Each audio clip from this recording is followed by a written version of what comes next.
Bonjour à tous. Il y a quelques semaines, je vous ai demandé de voter sur mon Insta pour le thème que vous aimeriez me voir aborder. Et en majorité, vous avez voté pour appropriation ou appréciation culturelle. Donc, nous y est. Ces derniers temps, on a beaucoup entendu parler d'appropriation culturelle. Avec l'histoire de la Star Academy et sa masterdinguerie. Et plus récemment sur TikTok avec la polémique du Viet Coffee qui a ouvert ses portes à Lille. Cette histoire est café vietnamien à Lille, rue de la Clé. Viet Coffee, c'est le nouveau spot pour goûter des boissons originales et authentiques comme le Salted Coffee, la star du lieu. On a ouvert Viet Coffee à la suite d'un voyage d'1 an en Asie du Sud-Est où on a traversé 6 pays, notamment le Vietnam qui nous a beaucoup marqué. Ils ont été formés directement dans des fermes au Vietnam, puis en France pour se perfectionner et proposent aujourd'hui des spécialités qui valent vraiment le détour. Du coup, appropriation culturelle ou appréciation culturelle, la frontière, elle est plutôt floue pour la majorité. Avec la mondialisation et la facilité avec laquelle on peut échanger avec d'autres cultures à travers les réseaux sociaux, les livres, les séries, il est donc normal de voir un échange de cultures apparaître, échange qui d'ailleurs existe depuis la nuit des temps, depuis les premiers peuples, parce que anthropologiquement, la culture est faite pour être partagée. Une culture qui est imperméable ne peut pas survivre. Aucune culture n'est pure, elles s'inspirent toutes les unes des autres, et c'est pour ça qu'on retrouve dans beaucoup de cultures d'ailleurs des patterns communs. Mais alors, quand est-ce qu'il s'agit d'appropriation culturelle ou d'appréciation culturelle? Déjà, commençons par définir ce qu'est l'appropriation culturelle. C'est un terme qui naît dans les années 80 aux États-Unis, mais plutôt particulièrement dans le milieu universitaire américain. L'historien en histoire de l'art Kenneth Koutsmith Kenneth Koutsmith, donc historien en histoire de l'art à l'Université de Toronto au Canada, évoque dès 1970 le colonialisme culturel. Ça relate pour lui le fait que la plupart des objets d'art des pays du Sud sont exposés dans les musées des pays du Nord. En France, et pour le sociologue très connu Pierre Bourdieu, l'appropriation culturelle se rapproche de la définition du colonialisme culturel de Koutsmith parce que lui, il évoque plus le colonialisme culturel à travers des objets. On parle pas encore de la culture, on parle vraiment de l'art sous sa forme la plus strict. Il faut donc attendre les années 2000 pour que le terme se popularise aux États-Unis et puis les années 2010 pour qu'il arrive en France. Alors, comment se manifeste ce colonialisme culturel ou cette appropriation culturelle comme on en parle par la suite? Dans sa revue From Culture Exchange to Transculturation, a Review and Reconceptualization of Cultural Appropriation, sortie en 2006, Rogers évoque deux formes d'échanges culturels, dans un rapport de force inégale toujours. En premier, on a l'assimilation. C'est quand le groupe dominé tente d'intégrer les codes culturels du groupe dominant. Typiquement, un immigré qui viendrait s'installer en France et qui essaierait de s'approprier les codes culturels de la France ne pourrait pas ou ne répondrait pas, selon Rogers, à la définition d'appropriation culturelle, parce que son groupe reste minoritaire. La deuxième forme d'échange, et c'est sur celle-là qu'on va beaucoup s'attarder, c'est l'exploitation. C'est quand le groupe dominant s'approprie des éléments de culture du groupe dominé.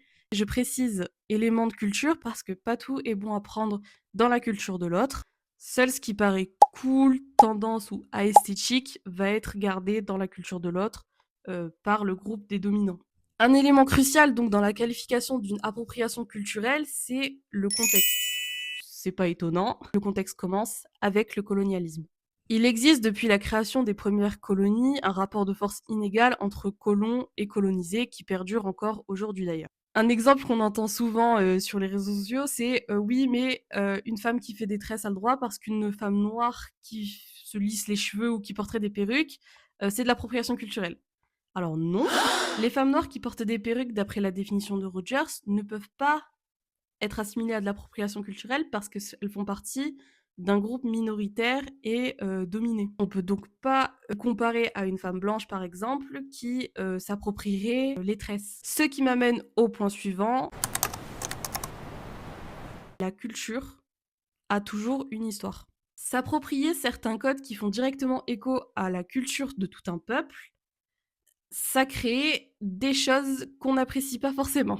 C'est de l'appropriation culturelle. C'est ce que l'auteur et critique sociale Gloria Jean Watkins, ou son nom de plume Bell Hooks, appelait Eating the Others, manger l'autre. Dans son livre Black Looks, que je recommande effectivement parce qu'il est très intéressant, elle dit « L'autre sera mangé, consumé et puis oublié ». Aujourd'hui, la marchandisation de la différence promeut des paradigmes de consommation dans lesquels toute altérité incarnée par l'autre est effacée, à travers un échange relevant d'un cannibalisme consumériste qui non seulement déplace l'autre, mais nie également la signification de son histoire par un processus de décontextualisation. Je ne sais pas si vous avez bien compris. Dans l'introduction, je vous parlais du cas de Mélissa de la Star Academy et cette histoire de Masta dinguerie. Récemment, on a pu voir cette polémique prendre des ampleurs sur les réseaux sociaux. C'est l'expression qui a marqué la Star Academy avec un gimmick devenu viral sur les réseaux sociaux. Quoi? Masta dinguerie a inventé la Starac? Pas du tout. On vous explique. Désolé Mélissa, mais ce n'est pas toi qui est à l'origine de cette expression. Elle a 20 ans, c'est une émission, elle a sa première sauce, Grise. Sauf que, en fait, c'est plus de la maladresse qu'autre chose, et c'est ça que je trouve dommage d'avoir voulu la mettre 6 pieds sous terre, parce que bichette, alors qu'il y a des gens qui font vraiment des trucs hard, mais comme souvent c'est les hommes, on leur dit rien. C'est quand même fou qu'il y ait des gens qui essayent de nous faire croire qu'elle a jamais affirmé avoir inventé le terme Masta dinguerie, alors que la scène s'est passée devant des millions de spectateurs sur... Pour la faire très courte, Mélissa, candidate de la Star Academy, s'est appropriée le terme de Masta dinguerie en se disant inventrice. En tout cas, ne réfutant pas l'idée qu'elle était inventrice de cette expression. Et alors là, on a deux clans sur les réseaux sociaux. On a ceux qui soutiennent que Mélissa a permis effectivement de redonner une seconde vie à cette expression. Et ceux qui maintiennent que cette expression vient d'un contexte, que son contexte est important, et que peut-être le fait de s'approprier cette expression qui a une histoire peut paraître déplacé et carrément déplacé même. C'est exactement ce dont parlait Bell Hooks dans les passages que je vous ai cités de son livre, quand elle parle de manger l'autre à travers la décontextualisation. Le terme de Masta dinguerie, ce n'est pas Mélissa de la Star Academy qui l'a inventé. On l'entend pour la première fois dans une émission de France 24 en 2011, dans un reportage qui suivait des jeunes filles de la diaspora noire en Île-de-France. L'expression est péjorative. Je précise sur le péjoratif parce que c'est important. À l'origine, elle désignait un groupe de femmes noires, décrites comme bruyantes, violentes, qui aiment faire le bordel, au même titre que beurette était utilisé pour critiquer et sexualiser la femme maghrébine.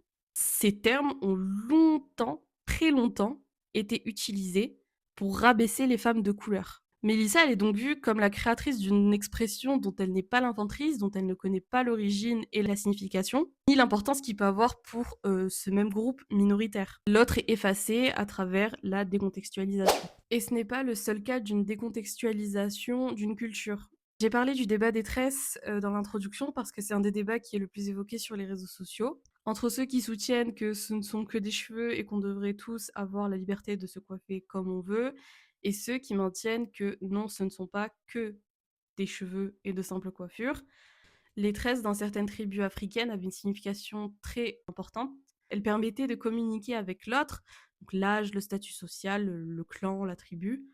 Alors non, ce ne sont pas de simples tresses, de simples cheveux, ce sont des histoires qui sont reliées à des cultures. Et donc, certes, tout le monde va être libre de se coiffer comme on veut, mais en respectant l'autre, c'est mieux.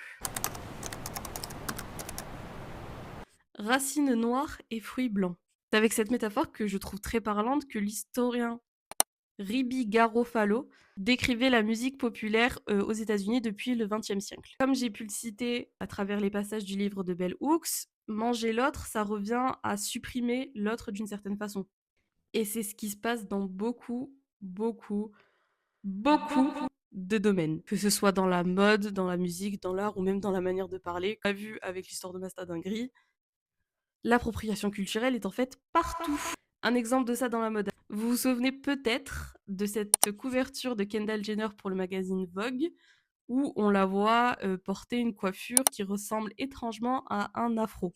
En 2024, c'est la marque Louis Vuitton qui est la cible militant contre l'appropriation culturelle. En effet, la marque était accusée d'avoir recopié, volé une blouse issue d'une région de la Roumanie, plus particulièrement de la Transylvanie. Et ce n'est pas la première fois que la Roumanie ou certaines régions de la Roumanie sont sujettes à du vol, clairement, puisqu'on ne les identifie pas et on les crédite pas quand on vend ses créations. Parce qu'en 2018, c'était Dior qui s'inspirait, pareil, de motifs sur une blouse, cette fois-ci dans la région du Bihor, et qui n'a pas crédité ses habitants. Et puis, important de préciser quand même, parce que je ne sais pas si je l'ai dit depuis le début de la vidéo, mais l'appropriation culturelle, elle est généralement et très très très souvent liée au capitalisme. Parce que là, les marques qui s'approprient des vêtements de petites régions dont la plupart on ne connaît pas l'existence et qui ne les créditent pas, elles se font énormément d'argent sur leur dos en fait.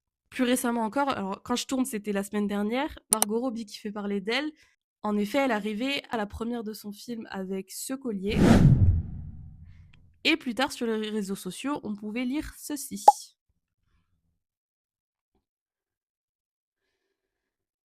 Petit problème, le collier n'est pas celui de Elizabeth Taylor, comme le sous-entend le tweet, mais celui de Noor Jahan. Et le prénom est littéralement écrit en plus sur le collier. Donc, après, peut-être qu'ils n'ont pas vu, il faut garder le bon soupçon. Mais bon. Il s'agit d'un Mughal Heirloom Necklace. En gros, c'est un collier qu'on se transmet de génération en génération. Comment a-t-il atterri entre les mains de Cartier? La colonisation et le piment des ressources et des trésors. C'est comme ça qu'il a atterri chez Cartier. Et c'est comme ça, après des années, qu'on finit par dire que c'est le collier de Elizabeth Taylor, alors que le nom de la propriétaire est littéralement écrit dessus. C'est ça, en fait, l'appropriation culturelle. Kemaïs Ben Lagdar, historien de l'art, parle dans une interview accordée à France Culture d'appropriation culturelle comme utilisation d'un territoire en le stéréotypant, et parle de l'impact sociologique et politique que peut avoir l'appropriation culturelle dans la mode surtout. Il dit dans la mission civilisatrice française, donc qui régit en principe et qui chapeaute la colonisation en France, enfin française, le vêtement a un rôle extrêmement important puisque le vêtement est aussi vecteur de civilisation. Et on se rend finalement compte que ces sauvages, ces incivilisés, il faut les habiller à l'occidental pour précisément les sortir de l'état d'enfance dans lequel ils sont embourbés. Et c'est assez intéressant de voir ça et en même temps la tendance complètement inverse qui consiste à orientaliser toute la garde-robe haute couture en France et en Occident. Moi, je postule que le vêtement est un moyen de circonscrire les peuples et aussi un moyen de montrer la supériorité de l'Occident qui va s'imposer sur le monde entier. En essentialisant finalement un peuple entier dans toute sa complexité à un signe, un vêtement, eh bien finalement, on nie toute la complexité de ce peuple. Une autre facette de l'appropriation culturelle se retranscrit aussi dans la musique. Le blues, c'est un genre musical qui a été créé aux États-Unis et qui était chanté à l'origine par les Afro-Américains qui subissaient la ségrégation et qui sortaient à peine de l'esclavage. Et le blues a participé notamment à la création de nombreux genres de musique. Pourtant, quand on parle de ce genre-là, le rock'n'roll, celui qu'on évoque comme le king, c'est pas une personne afro-américaine, non, c'est Elvis Presley. Et lui-même le disait d'ailleurs. Les gens de couleur chantaient le rock exactement comme je le fais aujourd'hui et depuis plus longtemps que je ne saurais dire, et personne n'y faisait gaffe jusqu'à ce que j'en fasse de même. Un autre exemple dans la musique, c'est la culture hip-hop. Elle regroupe 4 grandes disciplines, donc on a le graffiti, on a la danse, le rap et le DJing. Elle apparaît dans les années 1970 dans le South Bronx, donc un quartier de New York. Un quartier particulier puisqu'il est peuplé très majoritairement par des Afro-Américains ou des immigrés. Le hip-hop, c'était une forme d'expression artistique qui visait à se réapproprier un peu sa vie, en quelque sorte. Le graffiti, c'était pour se réapproprier son environnement. Le rap, c'était une réappropriation de son quotidien, en le chantant, le décrivant. Je tiens à rappeler quand même que nous sommes dans un contexte de violence extrême, de pauvreté, de crise économique, que ces quartiers-là subissent de plein fouet, avec des violences policières en petit bonus. La culture du hip-hop, elle a été créée comme une réponse à ce climat-là. La culture hip-hop renvoie donc à un milieu social, à une histoire, à des personnes. Mais lorsque la culture hip-hop commence à se populariser, ce n'est pas les personnes qui l'ont créée qui en sont récompensées.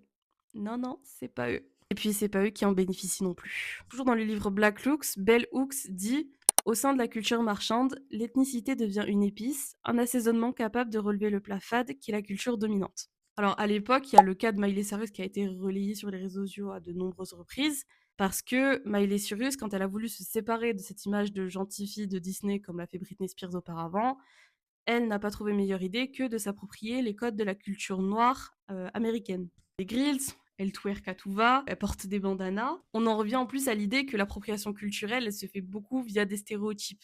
Sans parler du fait que malgré sa très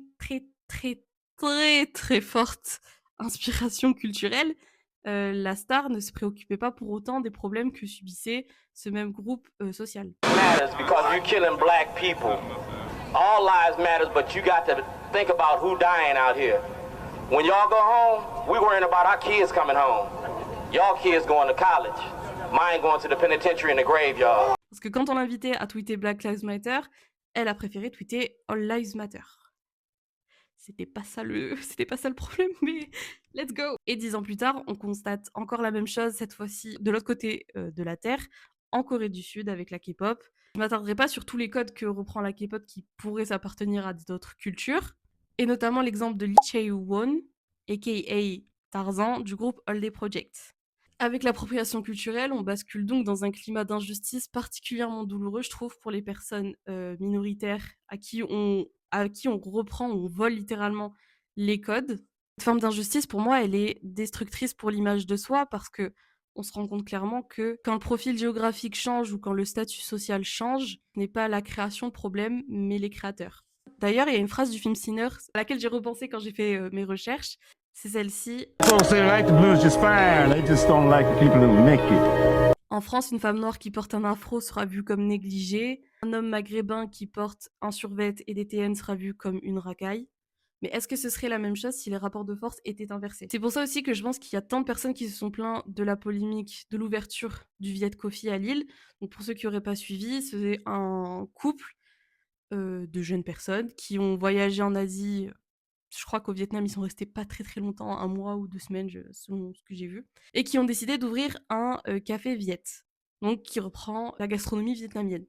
Petit problème. Aucun Vietnamien ne travaille dans le café, et puis on peut pas se permettre de vendre, donc de capitaliser sur une culture alors que on ne connaît pas cette culture, on ne connaît pas assez bien cette culture. C'est pas convenable. Est-ce que ça veut dire que l'appréciation culturelle est impossible? Puisque je vous ai parlé jusqu'ici que d'appropriation culturelle. Alors oui et non. Richard E. Rogers, dont je vous ai déjà parlé, lui, il parlait plutôt d'échange culturel. Je le cite, un échange réciproque de symboles, d'artefacts, de rituels, de styles et ou de technologies entre des cultures qui ont à peu près le même niveau de pouvoir. D'ailleurs, on a un exemple de ça dans cette vidéo même avec le hip-hop. Donc, il avait été fortement influencé par les immigrés jamaïcains. Là, on peut parler d'appréciation culturelle puisque les deux groupes sont à niveau égal de pouvoir. Et puis, comme j'ai dit, d'un point de vue anthropologique, l'échange culturel, il est obligatoire pour permettre à une culture de survivre. Donc, appréciation culturelle, je ne pense pas, mais échange culturel, oui. Mais dans un contexte de pouvoir où le dominant mange littéralement l'autre, non, l'appréciation culturelle ne peut pas exister. Et ça, certaines personnes le comprennent très bien d'ailleurs, que ce soit du côté des dominants ou des dominés. Le rappeur Macklemore évoque dans son titre White Privilege le fait de reconnaître l'autre et les injustices qu'il subit, mais aussi le fait de reconnaître son propre privilège en tant que personne issue d'un groupe majoritaire. Je vais finir cette vidéo sur une phrase que j'ai lue dans le livre de Bell Hooks. Elle dit que pour déconstruire les inégalités, il faut se déconstruire soi-même. Et je pense qu'elle a raison. On ne pourra pas avancer avant qu'on s'interroge sur certains sujets, sur certains débats, sur certaines questions. Et c'est pour ça aussi que j'ai fait ces vidéos. Donc, abonnez-vous si vous... Oula. Donc, abonnez-vous si ça vous a plu et si vous voulez avoir d'autres réponses à vos questions. Ah oui, et essayez de me suivre sur Insta aussi, parce que du coup, c'est là que je fais les référendums, on va dire, où vous pouvez choisir du coup les prochains thèmes des vidéos. Donc, allez vous abonner. Je le mets ici ou ici. Je ne sais pas où il est, mais je le mets quelque part. Bisous!